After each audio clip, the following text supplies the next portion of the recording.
Dear students, সবাই কেমন আছো? আশা করি সবাই অনেক ভালো আছো। আমিও ভালো আছি। আজকে আমরা সপ্তম শ্রেণীর ইংরেজি বই থেকে 6.5 এবং 6.6 নিয়ে আলোচনা করব। দেখো 6.5 এ লেখা আছে, let's learn some wedge or strategies that can help us understand reading text better. এখানে আমরা কিভাবে আরো সহজে একটি লেখা পড়ে বুঝতে পারবো সেটা নিয়ে কিছু কৌশল শিখবো।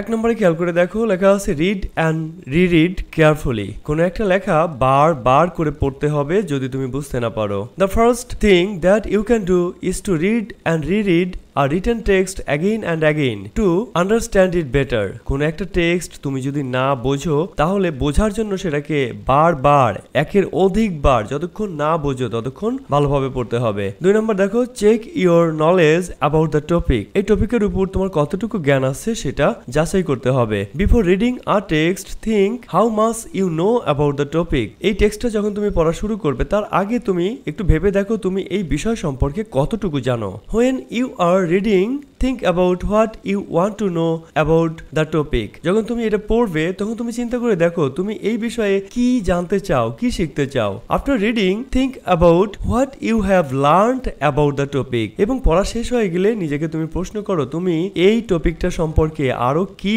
শিখতে পারলে। This KWL technique will help you understand a text better. এই যে এই KWL টেকনিক, এটা তোমাকে টেক্সট ভালোভাবে বুঝতে সাহায্য করবে। দেখো KWL এটাকে যদি আমরা ভেঙে বলি তাহলে হয় নোন, ওয়ান্ট টু নো এবং লার্নড। তার মানে তুমি কি জানো, কি জানতে চাও এবং কি জেনেছো। তাহলে আমরা এই পদ্ধতি ব্যবহার করে আমরা নিজেদের জ্ঞান যাচাই করতে পারি যে কতটুকু আগে শিখেছিলাম আর কতটুকু আমরা পড়ার পরে জানতে পারলাম বা শিখলাম। এরপরে দেখো 3 নম্বরে আছে ইউজ কন্টেক্সচুয়াল ক্লুজ। মানে কন্টেক্সচুয়াল ক্লু ব্যবহার করো। এই টেক্সটের মধ্যেই কিছু সংকেত বা কিছু ক্লু, কিছু চিহ্ন দেওয়া থাকে নতুন নতুন শব্দের অর্থ খুঁজে পাওয়ার জন্য। সেইগুলো ব্যবহার করে তুমি নতুন শব্দের অর্থ খুঁজে বের করতে পারো বা টেক্সটের অর্থ তুমি বুঝতে পারো। দেখো contextual clues are the words or sentences found within the paragraph or passage to help you understand the meaning of the words or text better. Contextual clues হলো কিছু শব্দ বা বাক্য যেগুলো টেক্সট বা প্যারাগ্রাফের মধ্যেই থাকে তোমাকে ওই অজানা শব্দগুলোর অর্থ আরো ভালোভাবে বুঝে পড়ার জন্য। If you look closely, you will find definitions, synonyms, antonyms or examples of the unknown word topic in the text. তুমি যদি ভালোভাবে দেখো তাহলে দেখবে যে এর মধ্যে সংজ্ঞা থাকতে পারে বা সমার্থক শব্দ অথবা বিপরীতার্থক শব্দ অথবা উদাহরণ থাকতে পারে ওই অপরিচিত বা অজানা শব্দ বা বিষয় বোঝার জন্য। For example, in the following text suppose the word arrogant is a new word to you. ধরো এই টেক্সটের মধ্যে অ্যারোগেন্ট একটা শব্দ আছে যেটার মানে তুমি জানো না। By using contextual clues, you can understand the meaning of the word. Contextual clue ব্যবহার করে তুমি এই শব্দের অর্থ কিন্তু জেনে নিতে পারো। Asif said to me, Asif আমাকে বলল, my cousin is so arrogant. আমার চাচাতো মামাতো খালাতো ভাই খুবই arrogant. এখন এই arrogant মানে কি আমরা জানি না।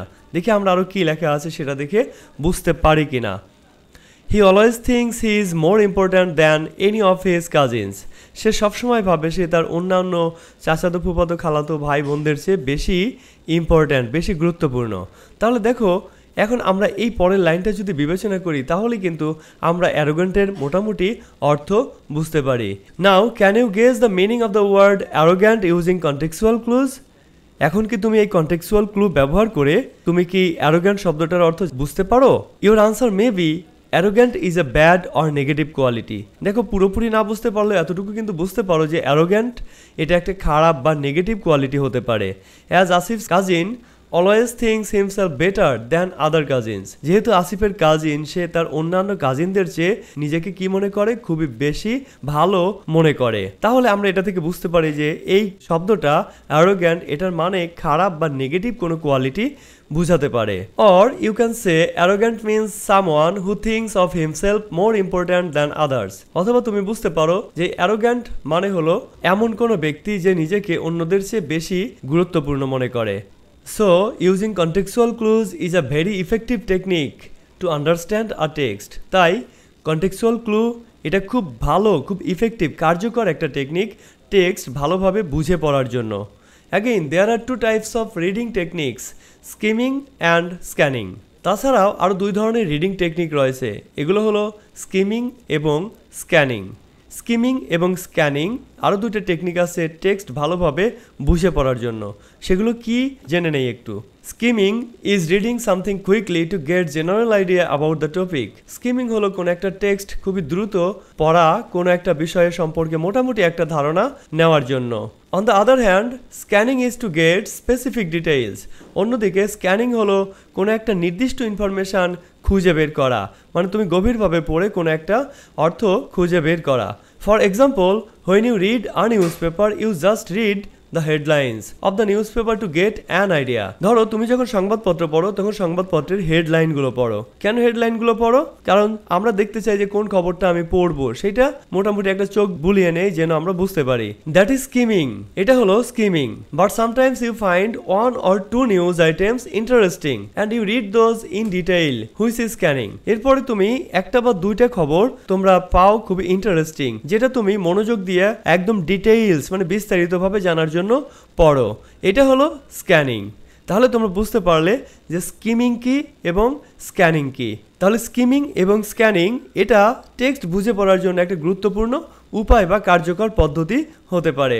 এবার দেখো 6.6 আমাদের বলেছে, now read the conversation between Rodoshi and Konko again. Then find out the steps of the contextual clues techniques they used to understand the text about antelope. Later in pairs or group, fill in the following blanks with meaningful words. One is done for you. Rodoshi এবং কঙ্কর কথোপকথনটি পুনরায় পড়ো। এবার তারা লেখা থেকে কিভাবে antelope সম্পর্কে জেনেছে সেই কৌশলগুলো খুঁজে বের করো। তারপর জোড়ায় অথবা দলে অর্থপূর্ণ শব্দ দিয়ে বাক্যগুলো সম্পূর্ণ করো। তোমাদের জন্য একটি করে দেওয়া হয়েছে। এই নম্বর দেখো, the steps of the contextual clues technique that Rodoshi and Konko used to understand what is an antelope. Antelope কি? এটার অর্থ বোঝার জন্য তারা যে কন্টেক্সুয়াল ক্লু ব্যবহার করেছিল সেটা কি? Rodoshi and Konko found out, রোদোশি এবং কঙ্কো বের করেছিল about their food habit, তাদের খাবারের যে অভ্যাস, তারা কি খায় সেটা খুঁজে বের করেছিল। 2 নম্বর দেখো, that they have dash which is called dash, that they have baby which is called calf, এদের বাচ্চা আছে যেগুলোকে কাফ বলে বা বাছুর বলে। 3 নম্বর দেখো, dash and dash hunt it, lions and predators hunt it, সিংহ এবং অন্যান্য শিকারী পশু যারা আছে তারা একে শিকার করে। Finally they understood that antelope is dash, antelope is animal. অবশেষে তারা বুঝতে পারলো যে অ্যান্টিলোপ হলো একটা প্রাণী। The steps of the contextual clues technique that Rodoshi and Konko used to understand where does antelope live, antelope কোথায় বাস করে, এটা বের করার জন্য যে কৌশলগুলো রোদোশি এবং কঙ্কো ব্যবহার করেছিল সেগুলো কি কি। 1 নম্বর দেখো, দ্য ওয়ার্ড ড্যাশ, তারা খুঁজেছিল the word live in the text, তারা টেক্সটের মধ্যে এই লিভ শব্দটা খুঁজেছিল। 2 নম্বর দেখো, the dash and dash line, the first and the last line, তারা প্রথম এবং শেষের লাইন দুইটা খুঁজেছিল। The United States imports antelope, America বা ইউনাইটেড স্টেটস অ্যান্টিলোপ আমদানি করে।